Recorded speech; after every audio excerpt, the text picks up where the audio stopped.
दोस्तों नमस्कार, स्वागत है एक बार फिर से आपका हमारे इस चैनल में। दोस्तों जैसे कि हम पॉलिटिकल जो एम लक्ष्मीकांत बुक है उसकी हर चैप्टर की सीरीज़ को कवर कर रहे हैं। तो जो पहला चैप्टर था हिस्टोरिकल बैकग्राउंड, उसको हमने लास्ट वीडियो में कवर कर चुके हैं। उस पर लगभग मैंने 3 वीडियो बनाई हैं और 3 वीडियो में पूरे चैप्टर को मैंने उसमें कवर किया है। तो आज हम क्या है कि उससे रिलेटेड जो भी इम्पोर्टेंट क्वेश्चंस हैं जो प्रीवियस ईयर में आए हुए हैं घटना चक्र के, उसको हम कवर करेंगे। तो चलिए शुरू करते हैं बिना किसी देरी के।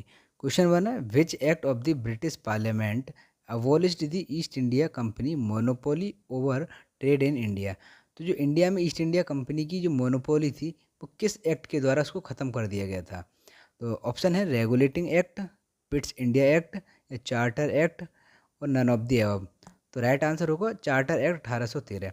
जब ये चार्टर एक्ट जो था 1813 का पास किया गया था, तो इसमें जो यूरोप अन्य कंपनीज थी उनको भी एक राइट दे दिया गया था कि आप भारत में आके ट्रेड कर सकते हो। लेकिन हमारे यहाँ जो पहले से ईस्ट इंडिया कंपनी थी उसकी मोनोपोली सभी ख़त्म कर दी सिवाय 2 मोनोपोली छोड़ के, कि एक तो चाइना के साथ जो ट्रेड विद चाइना, उसमें केवल केवल ईस्ट इंडिया कंपनी ही करेगी।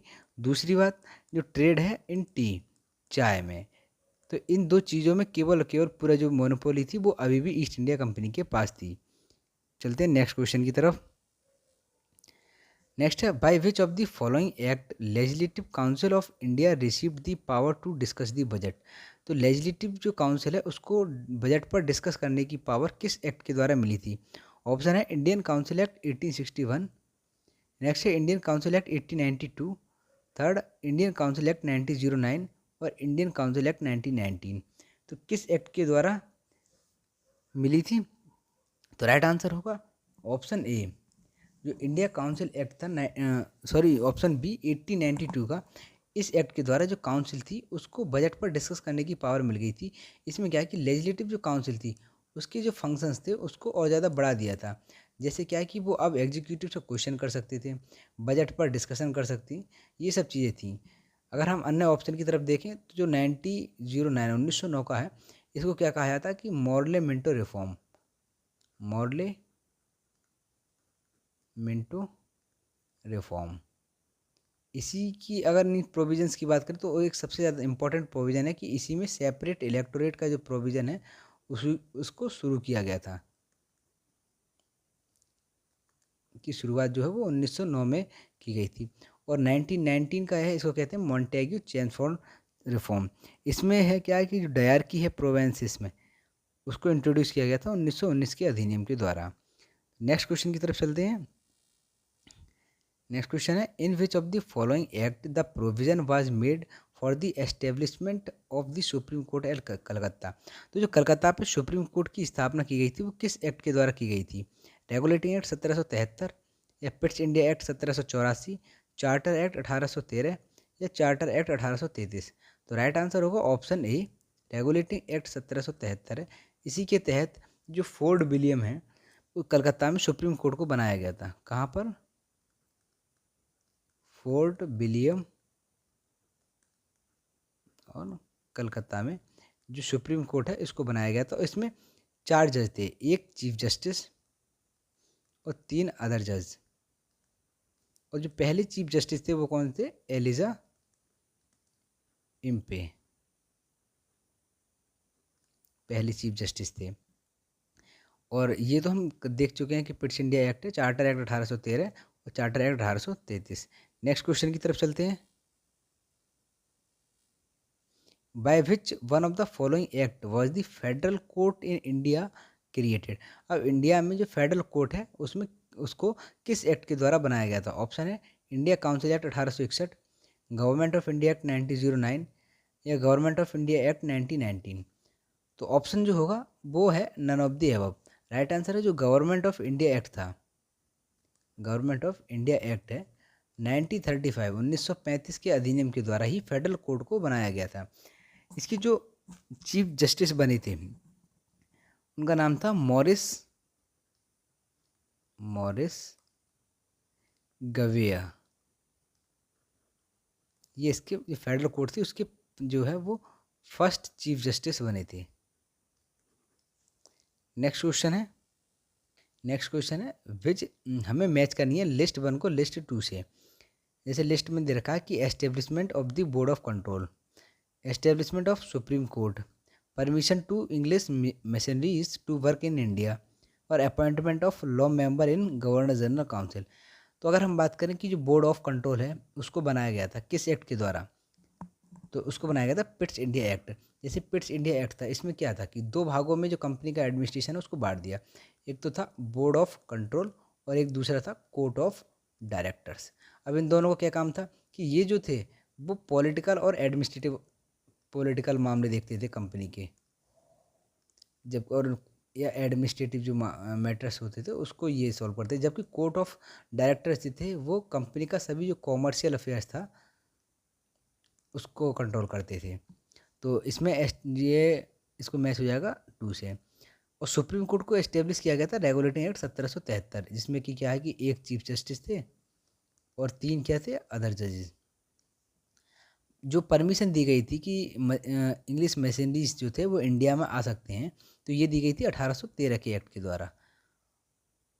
और लास्ट जो है D, appointment of law member in governor general council, जो 1833 में। तो ये इस तरीके से हैं कि ए 2, बी 1, सी 3 और डी 4। नेक्स्ट क्वेश्चन है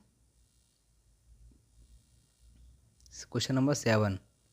in the contest of Indian history the principle of diarchy refers to, जो डायरकी है वो किसे बताता है, division of the central legislature in the 2 houses, जो सेंटर का लेजिस्लेचर है उसको 2 सदनों में बांट देता है, इसको डायरकी कहते हैं। या introduction of double government that is central और स्टेट गवर्नमेंट। नेक्स्ट है having 2 set of rulers, one in London and another in Delhi, कि 2 रूलर्स बना देता है, एक लंदन में बैठेगा और एक दिल्ली में बैठेगा। क्या इसका मतलब डायरकी है? नहीं। या division of subjects delegated to the provinces into the 2 categories. तो डायरकी है, इसको इंट्रोड्यूस कब किया गया था? तो जो गवर्नमेंट ऑफ इंडिया एक्ट था 1919 का जो अधिनियम था उसके तहत जो डायरकी जो थी इसको इंट्रोड्यूस किया गया। कहाँ पे? प्रोवेंसेस में। ये बहुत ही ज़्यादा ध्यान देने की ज़रूरत है। प्रोवेंसेस में इसको इंट्रोड्यूस किया गया था और इसके अकॉर्डिंग क्या थी कि जो प्रोवेंसेस के सब्जेक्ट्स थे उनको 2 भागों में बांट दिया था, एक तो रिजर्व्ड और दूसरा क्या था? ट्रांसफर्ड। इन 2 भागों में बांट दिया था और इसी को क्या कहते हैं कि डबल गवर्नमेंट। तो ऑप्शन नंबर डी जो है वो सही हो जाएगा कि सब्जेक्ट्स हैं उनको 2 भागों में बांट दिया था प्रोवेंसेस के। नेक्स्ट क्वेश्चन है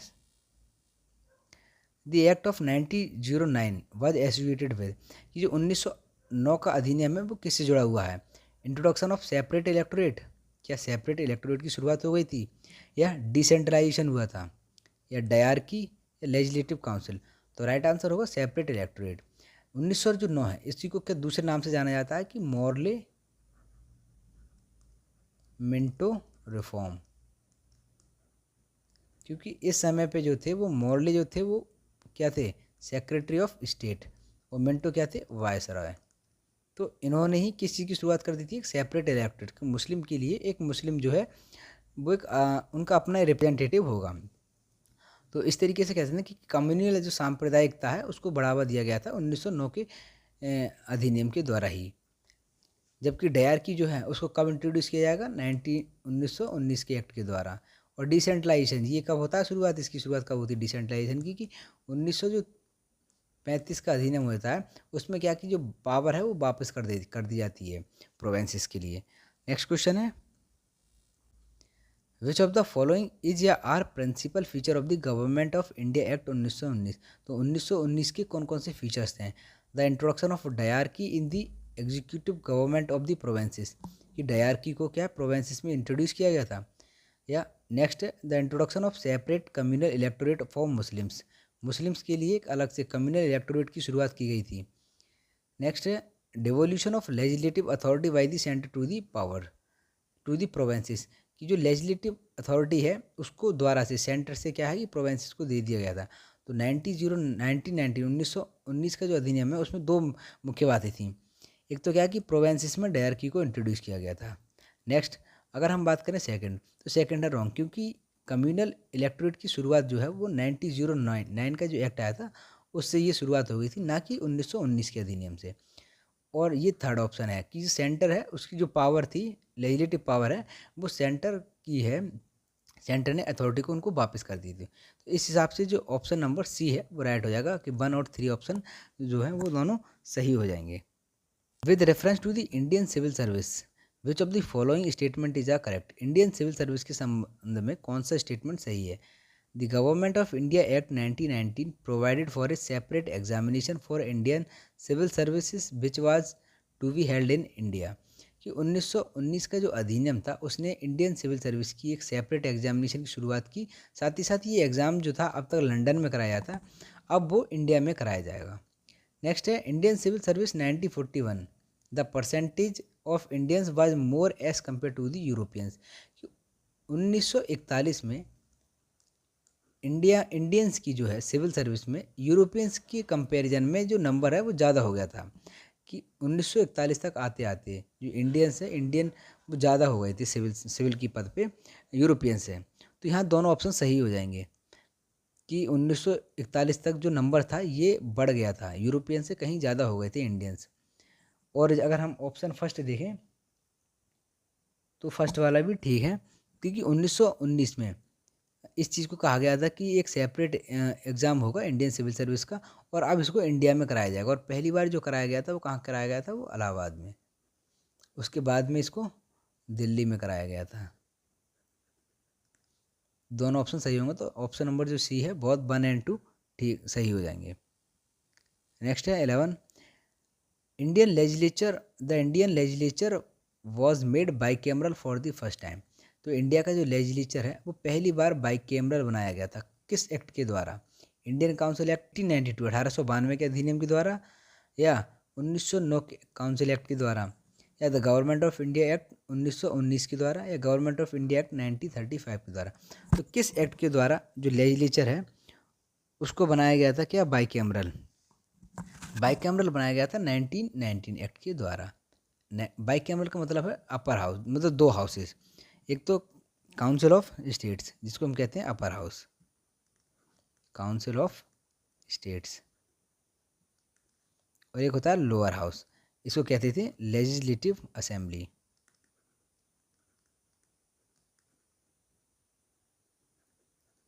तो कैमरल जो बाई कैमरल की शुरुआत जो हो गई थी वो 1919 के अधिनियम के द्वारा शुरू की गई थी। नेक्स्ट क्वेश्चन है which of the following act introduce by cameral legislature at the centre. मतलब जो अभी हमने क्वेश्चन कवर किया वो ये ऑप्शन हो जाएगा सी, 1919 एक्ट के द्वारा इस चीज़ की शुरुआत हो गई थी। नेक्स्ट है the distribution of power between the centre and state S in the constitution of India is based on which of the following plan. तो किस प्लान के तहत जो सेंटर और स्टेट में पावरों का डिस्ट्रीब्यूशन किया गया है।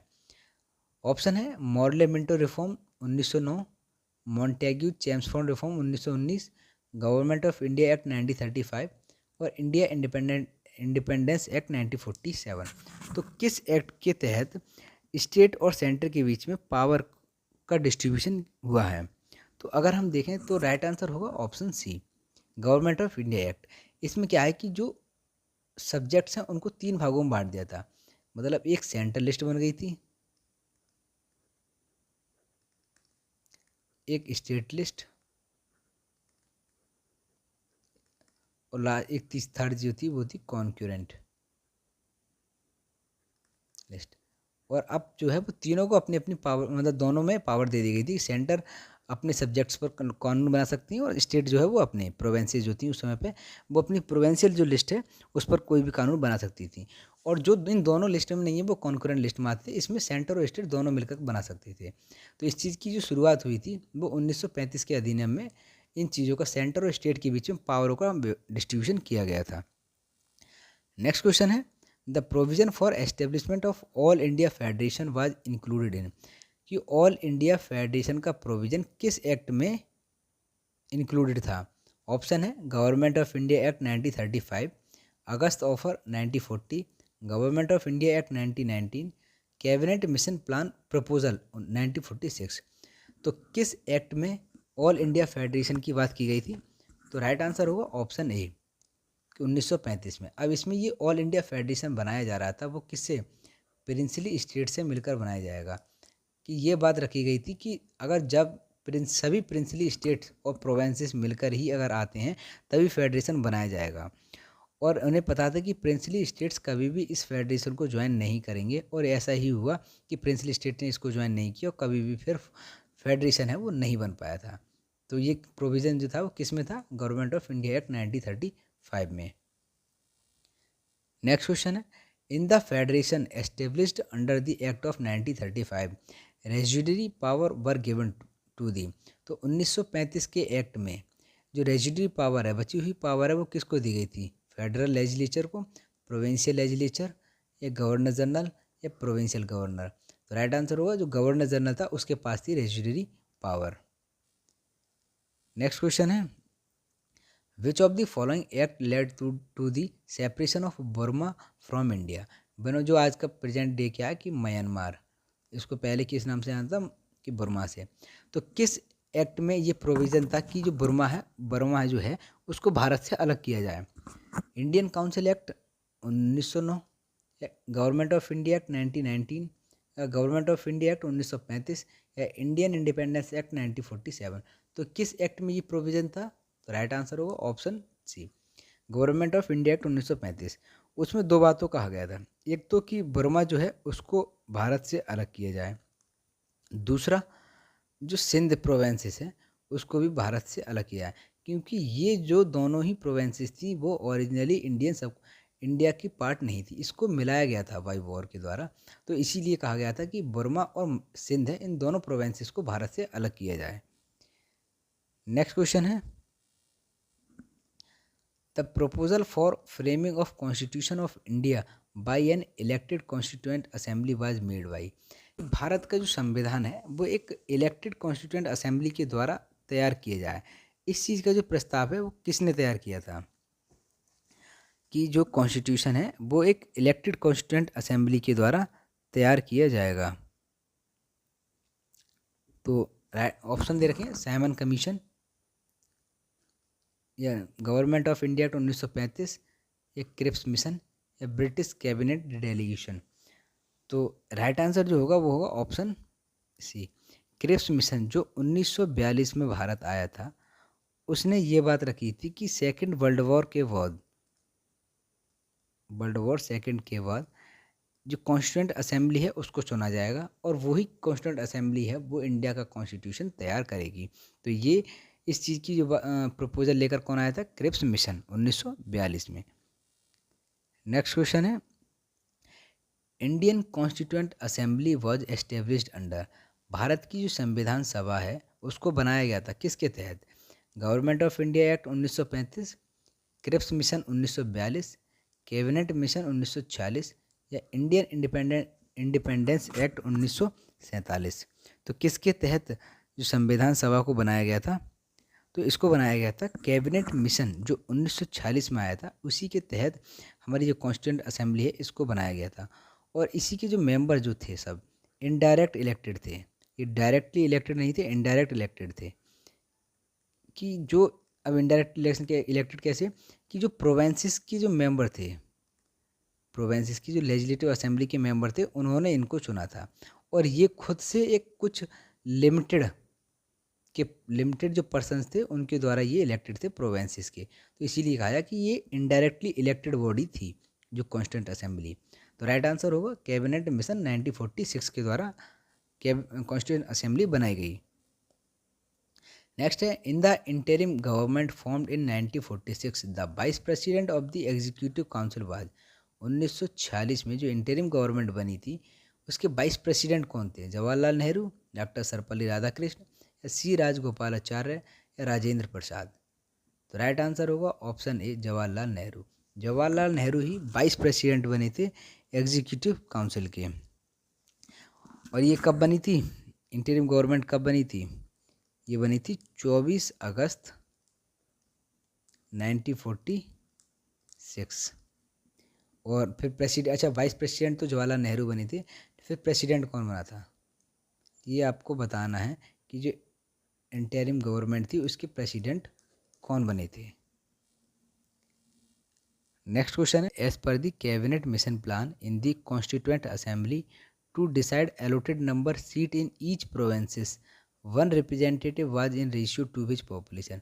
कि जो कैबिनेट मिशन प्लान के अनुसार जो कॉन्स्टिट्यूएंट असेंबली हमारी चुनी गई थी, उसमें जो रिप्रेजेंटेटिव्स थे, कि जितने भी जो मेंबर्स थे, वो कितनी पॉपुलेशन पर एक मेंबर को रखा गया था। तो 8 लाख, 10 लाख या 12 लाख या 15 लाख। तो राइट आंसर होगा ऑप्शन बी, 10 लाख पर एक रिप्रेजेंटेटिव जो था उसको रखा गया था, कि एक व्यक्ति जो है वो 10 लाख पॉपुलेशन को रिप्रेजेंट कर रहा था।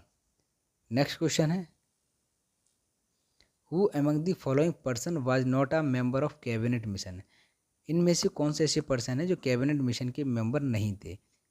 ऑप्शन है William Wood, Pethick Lawrence, Stafford Cripps या एवी अलेक्जेंडर। तो कौन इनमें से है जो कैबिनेट मिशन के मेंबर के तौर पर नहीं थे? तो जो राइट आंसर होगा ऑप्शन ए, विलियम वुड जो थे वो कैबिनेट के मेंबर नहीं थे, जबकि पैथिक लॉरेंस, एवी अलेक्जेंडर और स्टेफोर्ड क्रिप्स, ये तीनों ही जो है वो कैबिनेट मिशन के मेंबर थे। नेक्स्ट क्वेश्चन है, Who of the following was not the member of interim national government formed in August 1946? कि जो इंटरिम गवर्नमेंट बनी थी 1946 में, उसमें से कौन सा मेंबर नहीं था, नॉट अ मेंबर? ऑप्शन है सी राजगोपालाचार्य, डॉक्टर राजेंद्र प्रसाद, सर्वपल्ली राधाकृष्ण या जगजीवन राम। इनमें से कौन से हैं जो इंटरिम गवर्नमेंट के मेंबर नहीं थे? तो राइट आंसर कौन सा होगा? इंटरिम गवर्नमेंट के मेंबर कौन नहीं थे? तो इसमें से आंसर होगा ऑप्शन सी, सर्वपल्ली राधाकृष्ण। अच्छा, ये इंटरिम गवर्नमेंट बनी कब थी? तो ये बनी थी 2 सितंबर 1946, 2 सितंबर 1946 को ये सरकार बनी थी, जिसमें कि अगर हम राजेंद्र प्रसाद की बात करें तो ये क्या थे? फूड एंड एग्रीकल्चर मिनिस्टर,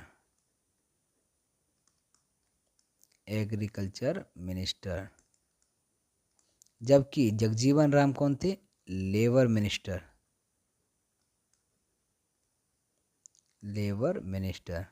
और सर्वपल्ली राधाकृष्ण क्या थे? इनको कौन सा पोर्टफोलियो मिला था? इनको बनाया गया था education minister.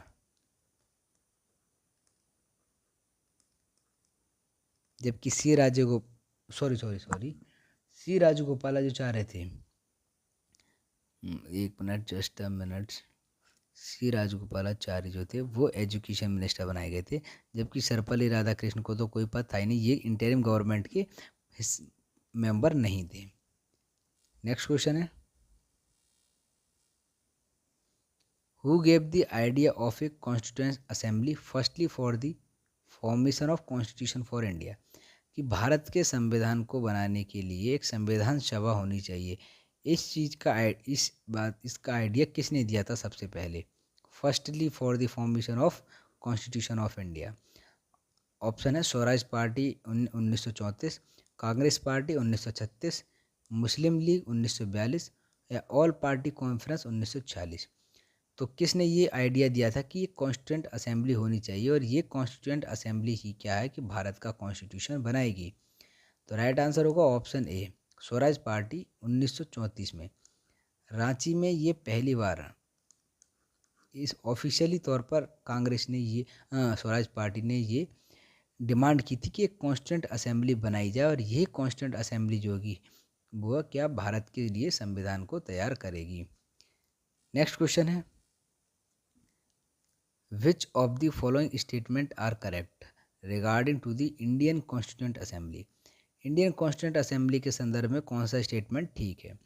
It was not based on adult franchise, ये एडल्ट फ्रेंचाइजी के आधार पर नहीं थी। दूसरा है, it result from the direct election, क्या जो कॉन्स्टिट्यूएंट असेंबली थी उसको डायरेक्ट इलेक्शन के थ्रू बनाया गया था? It was not a multi party body, क्या ये मल्टी पार्टी बॉडी नहीं थी? क्या इसमें जितने भी जो मेंबर्स इलेक्टेड हुए थे क्या सभी एक पार्टी से थे? या it worked through several committees, इसने जो काम किया था उसमें बहुत सारी कमेटीज़ जो है वो बनाई गई थी। तो इसमें कौन सा ऑप्शन सही होगा? तो राइट आंसर जो होगा वो होगा एक तो पहला, कि it was not a based on adult franchise. क्यों? यहाँ जो हुआ था वो इनडायरेक्ट इलेक्शन हुए थे, इनडायरेक्ट इलेक्टेड का मतलब क्या हुआ कि इनके जो मेंबर्स थे ना वो प्रोवेंसेस असेंबली थी, प्रोवेंसेस की जो असेंबलीज थी उनके द्वारा इनके मेंबर्स को इलेक्ट किया गया था। और जबकि इनके मेंबर खुद एक लिमिटेड पर्सन्स, जो व्यक्ति टैक्स देते थे, जो एजुकेटेड थे, ठीक है, और जिनके पास प्रॉपर्टी थी, वही पर्सन्स क्या है कि इलेक्शन में पार्टिसिपेट करते थे और इलेक्शन में वोट देते थे। तो ये मेंबर्स क्या है कि जो स्टेट्स की असेंबलीज होते थे उनके मेंबर को चुनते, और इन्होंने ही क्या है कि जो प्रोवेंसेस असेंबली थी उसके मेंबर्स ने कॉन्स्टिट्यूंट असेंबली के मेंबर्स को चुना। तो इस हिसाब से पहला ये सही है कि इसको सीधे तौर पर नहीं चुना गया था। दूसरी बात है कि डायरेक्ट इलेक्शन तो हुए नहीं थे, इनडायरेक्ट इलेक्शन हुए थे, तो सेकंड ऑप्शन जो जाएगा वो रॉन्ग हो जाएगा। तीसरा है कि ये एक मल्टी पार्टी बॉडी नहीं थी, ये ऑप्शन गलत है, क्योंकि एक मल्टी पार्टी बॉडी थी।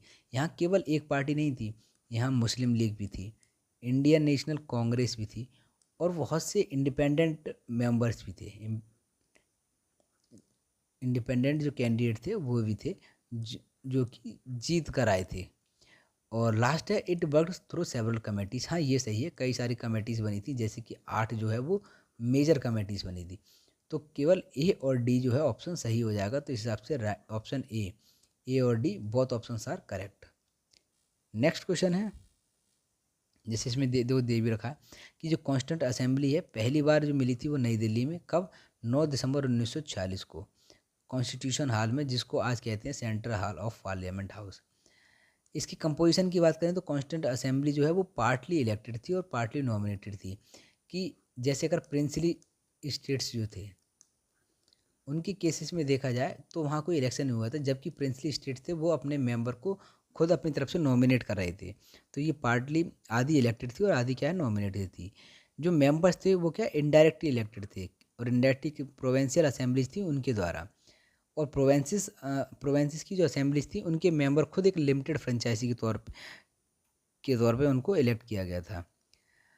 और ये एक मल्टी पार्टी बॉडी थी, क्योंकि यहाँ पे कांग्रेस भी, मुस्लिम लीग और कुछ इंडिपेंडेंट मेंबर्स थे वो चुनकर आए थे।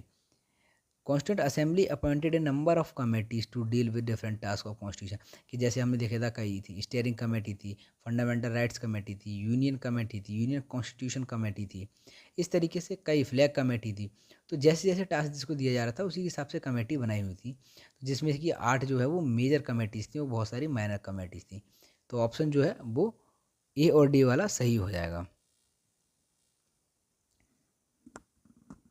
नेक्स्ट है, who was the first elected chairman of constituent assembly. कि जो कॉन्स्टिट्यूंट असेंबली थी उसके पहले इलेक्टेड चेयरमैन कौन थे, पहले इलेक्टेड पूछा है, फर्स्ट इलेक्टेड। ऑप्शन है B R Ambedkar, Sachchidananda Sinha, doctor Rajendra Prasad या सर्वपल्ली राधाकृष्ण। तो इनमें से कौन थी जो पहले इलेक्टेड चेयरमैन थे? राइट आंसर हो जाएगा ऑप्शन सी, डॉक्टर राजेंद्र प्रसाद। डॉक्टर राजेंद्र प्रसाद को इलेक्ट किया गया था कब? 11 दिसंबर 1946 को इनको इलेक्ट किया गया था कॉन्स्टिट्यूएंट असेंबली के चेयरमैन के तौर पे। नेक्स्ट क्वेश्चन है, who chaired the first meeting of constituent assembly. अब यहाँ आ रहा है किसने चेयर की, किसने अध्यक्षता की थी पहली मीटिंग की।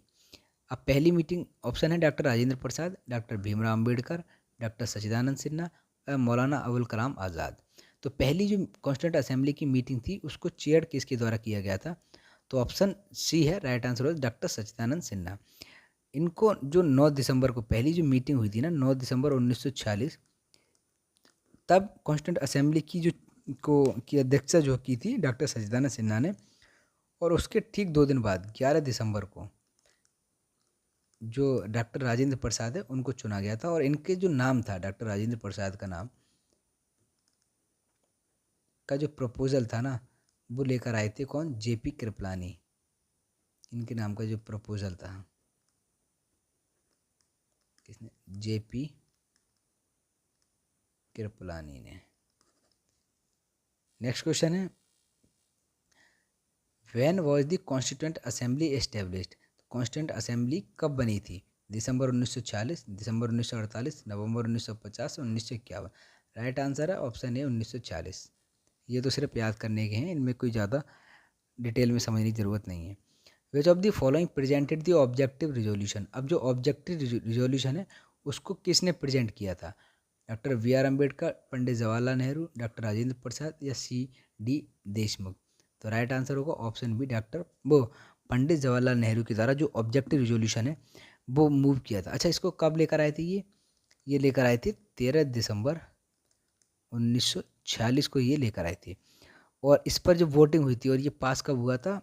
22 जनवरी 1947 को ये पास हो गया था। और बाद में ये ऑब्जेक्टिव रिजोल्यूशन ही जो है वो हमारे कॉन्स्टिट्यूशन की जो प्रीएम्बल बनता है। नेक्स्ट क्वेश्चन है, who among the following was the chairman of the union constitution committee of constituent assembly. जो यूनियन की कॉन्स्टिट्यूशन कमेटी के चेयरमैन कौन थे? कि जब कॉन्स्टिट्यूशन हमारा कॉन्स्टिट्यूंट असेंबली बनी थी उस समय बहुत सारी जो 8 मेजर कमेटीज़ बनाई गई थी, उसमें से जो यूनियन कॉन्स्टिट्यूशन कमेटी थी इसके चेयरमैन किसे बनाया गया था? बी आर अम्बेडकर को, जे पी कृपलानी को, जवाहरलाल नेहरू को या अलादी कृष्ण स्वामी अय्यर को। तो राइट आंसर जो होगा वो होगा कौन? जवाहरलाल नेहरू को बनाया गया था। जबकि अगर हम बात करें अम्बेडकर जी की, तो अम्बेडकर जी को क्या है, ड्राफ्टिंग कमेटी जो है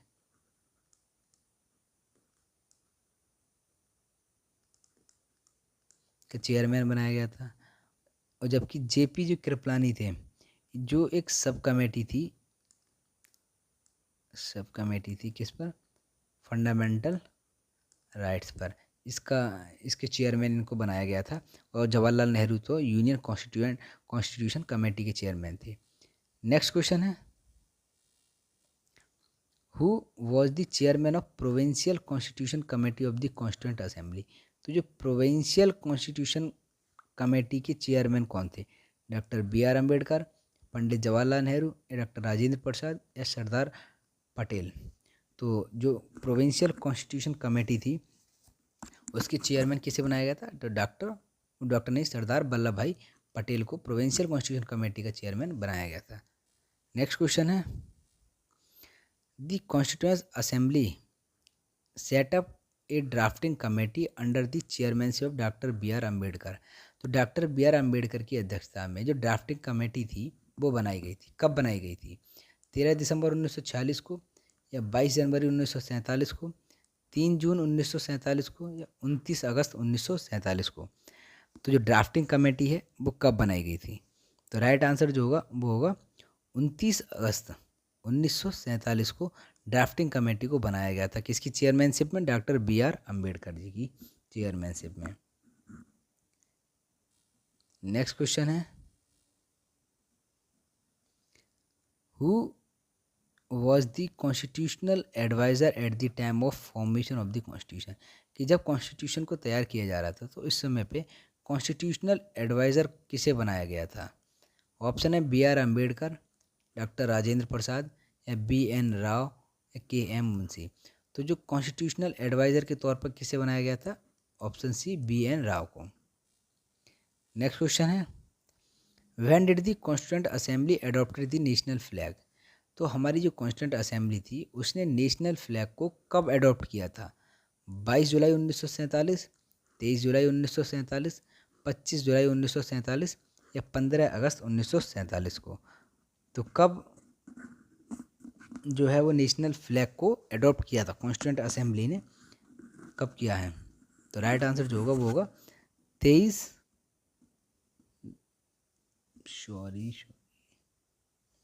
22 जुलाई 1947 को कॉन्स्टिट्यूएंट असेंबली ने हमारा जो नेशनल फ्लैग है उसको एडॉप्ट कर लिया था। Was the chairman of national flag committee. National flag committee का चेयरमैन किसे बनाया गया था? सी राजगोपालाचार्य, डॉक्टर राजेंद्र प्रसाद, जे पी कृपलानी या बी आर अम्बेडकर। तो नेशनल फ्लैग कमेटी के चेयरमैन किसे बनाया गया था? डॉक्टर राजेंद्र प्रसाद को। और ये जो कमेटी है वो कब बनाई गई थी? ये बनाई गई थी 23 जून 1947 को। और जुलाई 1947 में तो कमेटी ने, हमारी जो कॉन्स्टिट्यूएंट असेंबली ने नेशनल अपना फ्लैग था उसको एडॉप्ट कर लिया था। नेक्स्ट क्वेश्चन है, the constitution of India was completed on. जो कॉन्स्टिट्यूशन है वो कब कंप्लीट हो गया था? जनवरी 26 1950, नवंबर 26 1950, या 11 फरवरी 1948, या नन ऑफ द एबव। तो कॉन्स्टिट्यूशन जो है वो बनकर कब तैयार हो गया था? तो बनकर कब तैयार हो गया था? 26 नवंबर 1949 को यहाँ बनकर तैयार हो गया था। और इसके कुछ प्रोविजंस थे वो इसी दिन लागू हो गए थे, जैसे इमरजेंसी है, सिटीजनशिप के हैं, ऐसे ही कुछ और प्रोविजंस हैं वो 1949 में 26 नवंबर को लागू हो गए थे, जबकि अन्य जो हैं वो जनवरी में जाके लागू होते हैं।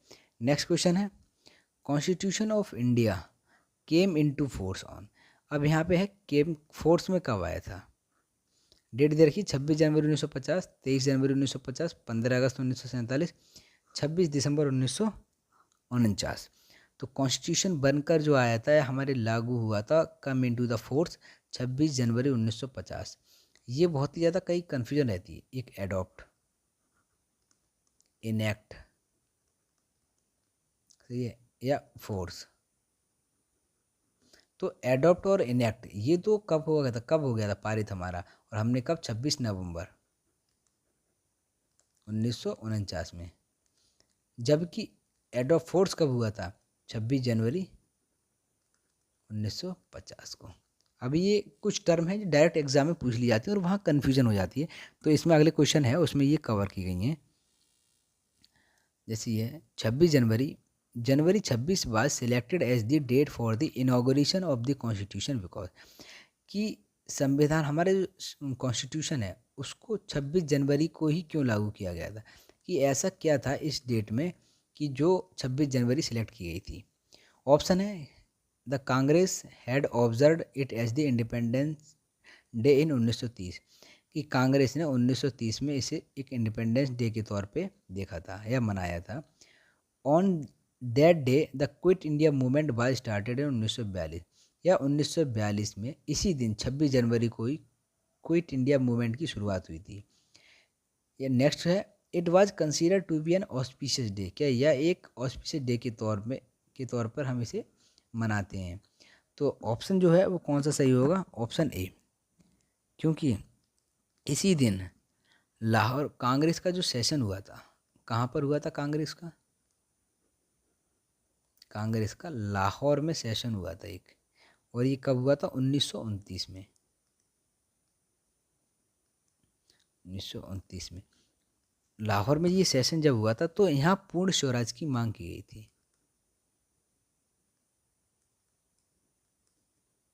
पूर्ण स्वराज की मांग की गई थी। और यहीं से कि क्या है कि 26 जनवरी 1930 से शुरुआत हो गई, 26 जनवरी को हम एक इंडिपेंडेंस डे के तौर पर इसको सेलिब्रेट करेंगे, तो इसीलिए 26 जनवरी ही तारीख रखी गई थी कॉन्स्टिट्यूशन के उद्घाटन की, इनॉग्रेशन की। नेक्स्ट क्वेश्चन है, who was the president of Indian National Congress eight the time of partition of India, कि जब भारत का इंडिया का जब पार्टीशन हुआ था 1947 में, जब इंडिया के दो डोमेन बन गए थे, एक इंडिया और एक पाकिस्तान, इंडिया दूसरा जो पाकिस्तान बन गया था, तो इस समय पे इंडियन नेशनल कांग्रेस के प्रेसिडेंट कौन थे? जेपी कृपलानी, जवाहरलाल नेहरू, मौलाना अब्दुल कलाम आज़ाद, एस.सी. राजगोपालाचार्य। तो राइट आंसर होगा जेपी कृपलानी जो थे, इस समय पर जब भारत आज़ाद हुआ था और भारत दो भागों में बढ़ चुका था, तब जो कांग्रेस के प्रेसिडेंट थे वो थे जेपी कृपलानी। नेक्स्ट क्वेश्चन है, the state emblem was adopted by the government of India, जो स्टेट एम्बलम है हमारा उसको कब एडॉप्ट किया गया था? 15 अगस्त 1948, 2 अक्टूबर 1947, 26 जनवरी 1948, या 26 जनवरी 1950 को। तो एम्बलम जो है, स्टेट एम्बलम कब हमारा एडॉप्ट किया था गवर्नमेंट ऑफ इंडिया ने? तो राइट आंसर होगा 26 जनवरी 1950 को एडॉप्ट किया था। नेक्स्ट क्वेश्चन है, in which year was Jana Gana Mana adopted as the national anthem of India, Bharat के राष्ट्रीय गान के तौर पर के रूप में जन गण मन को एडॉप्ट किया गया था, किस ईयर में? 1948, 1949, 1950 या 1951 में? राइट आंसर जो होगा वो होगा सी। कब इसको? 24 जनवरी 1950 को जो जन गण मन है वो नेशनल एंथम के फॉर्म में इसको अडॉप्ट किया था। नेक्स्ट क्वेश्चन है, who amongst the following advise that the Indian National Congress should be disband as a political party after the independence of India, कि भारत की स्वतंत्रता के बाद या भारत आज़ाद होने के बाद जो आईएनसी है, नेशनल कांग्रेस है, इसको एक पॉलिटिकल पार्टी के तौर पे इसको ख़त्म कर दिया जाए। कि इसका मेन लक्ष्य क्या था, कि जो कांग्रेस को बनाया गया था कि कैसे भी करके हमें भारत को आज़ादी दिलवानी है, आज़ाद करना है, जो ब्रिटिशर्स के चुंगल से इसको बिल्कुल फ्री करना है। और जब ये टास्क पूरा हो जाएगा तो इसको क्या है कि एक पार्टी के तौर पे ना रख के इसको ख़त्म कर दिया जाए। ये बात किसने कही थी, सी राजगोपालाचार्य ने, जेपी नारायण ने, जयप्रकाश नारायण, या आचार्य कृपलानी जी ने, या महात्मा गांधी जी ने। तो ये राइट आंसर होगा ऑप्शन डी। महात्मा गांधी जी ने कहा था कि जब हमारा जो टास्क है, जिस टास्क के लिए कांग्रेस को बनाया गया है, जब ये पूरा हो जाता है तो इसे ख़त्म कर दिया जाए, इस पार्टी को। किसने, गांधी जी ने कहा था। नेक्स्ट क्वेश्चन है, who was the president of Indian National Congress eight the time of partition of India. ये रिपीट हो गया क्वेश्चन कि आईएनसी के जो प्रेसिडेंट कौन थे। तो राइट आंसर जो होगा वो जेपी कृपलानी जी थे। यहाँ लिख दे रहा है, एक मिनट, ये है, ये क्या है कि रिपीट हुआ क्वेश्चन। नेक्स्ट है, constituent assembly was Congress and Congress was India. ये बात किसने कही थी कि संविधान सभा ही कांग्रेस और कांग्रेस ही इंडिया है। ये किसने कही थी, ऑस्टिन ने, या विंस्टन चर्चिल, या सीआर एटली, या लॉर्ड माउंटबेटन। तो राइट आंसर होगा ऑप्शन ए, ये कही थी ऑस्टिन ने कि कॉन्स्टिट्यूएंट असेंबली ही कांग्रेस है और कांग्रेस ही इंडिया है। नेक्स्ट क्वेश्चन है, the state and the central government derive power from. कि जो स्टेट है और सेंट्रल गवर्नमेंट अपनी जो पावर, इनकी पावर का सोर्स क्या है, द कॉन्स्टिट्यूशन ऑफ इंडिया, या president of India, prime minister of India, या पार्लियामेंट ऑफ इंडिया। तो राइट आंसर होगा भारत का संविधान। सबसे ऊंचा कौन है, भारत का संविधान। संविधान से बढ़कर कोई नहीं है।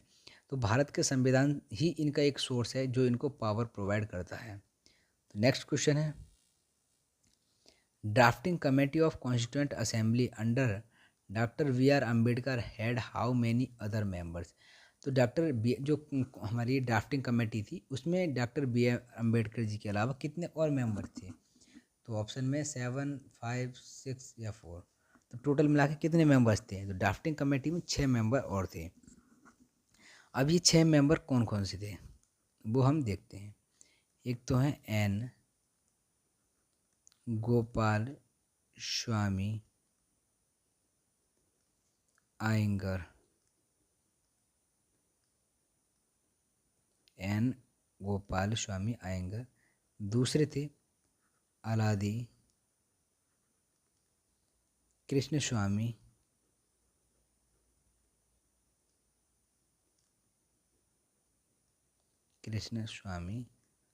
आयंगर।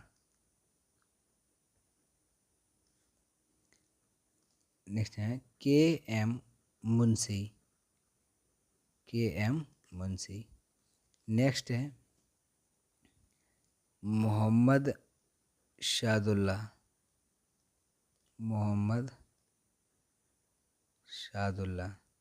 नेक्स्ट है BL मित्तर।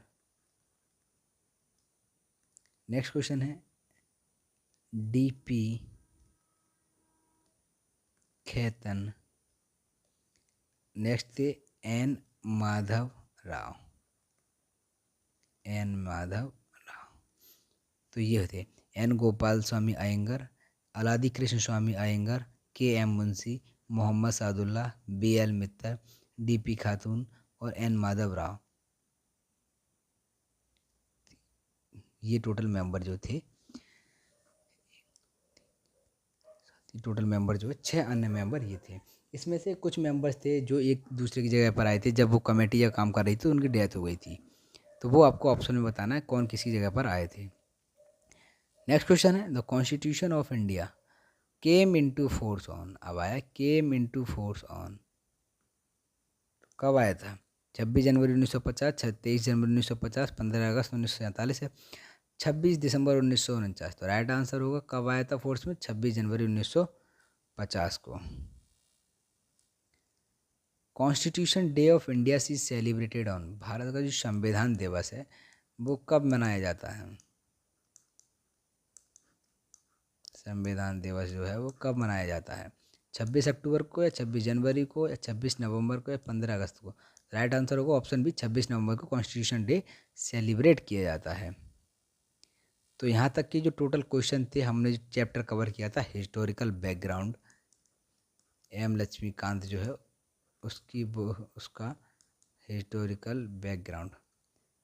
तो ये 3 वीडियो में मैंने पूरे इस चैप्टर को कवर किया है। जिस किसी ने ये वीडियो नहीं कवर की है वो देख सकते हो आप जाके, और उससे रिलेटेड जो प्रीवियस ईयर में क्वेश्चन पूछे गए हैं, वो जो इम्पोर्टेंट क्वेश्चंस हैं घटना चक्कर के, वो मैंने सब इस वीडियो में कवर किए हैं।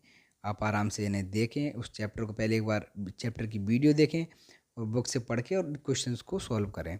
तो कैसी लगी आपको वीडियो हमें कमेंट में ज़रूर बताएं। साथ ही साथ हमारे चैनल को सब्सक्राइब करें, शेयर करें और लाइक ज़रूर करें।